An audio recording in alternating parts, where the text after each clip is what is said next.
നന്നായി കഴുകി വൃത്തിയാക്കിയെടുത്ത കോഴിയിറച്ചിയിലേക്ക് 1 സ്പൂൺ കുരുമുളക് പൊടി, 1/2 സ്പൂൺ മഞ്ഞൾപ്പൊടി, എരിവിനനുസരിച്ചുള്ള മുളക് പൊടി. ഇതിലേക്ക് കാശ്മീരി മുളക് പൊടിയും കൂടി ഇടാം കേട്ടോ, കളറിന് വേണ്ടിയിട്ട്.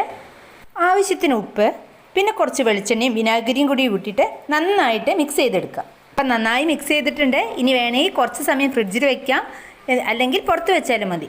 ചൂടായ വെളിച്ചെണ്ണയിലേക്ക് നമുക്ക് കുറച്ച് കറിവേപ്പിലയും 2-3 പച്ചമുളകും കീറിയിടാം. ഇനി ഇറച്ചി കഷ്ണങ്ങൾ ഓരോന്നോരോന്നായി ഇട്ടെടുത്തിട്ട് തിരിച്ചും മറിച്ചും ഇട്ട് നമുക്കത് വേവിച്ചെടുക്കാം. ക്യാമറ പിടിച്ചത് ഒന്നും മാറിപ്പോയിട്ടുണ്ട്, എല്ലാവരും ഒന്ന് ക്ഷമിക്കണേ. അങ്ങനെ നമ്മുടെ കോഴി ഇറച്ചി കഷ്ണങ്ങളൊക്കെ നന്നായി മുരിഞ്ഞ് വന്നിട്ടുണ്ട്.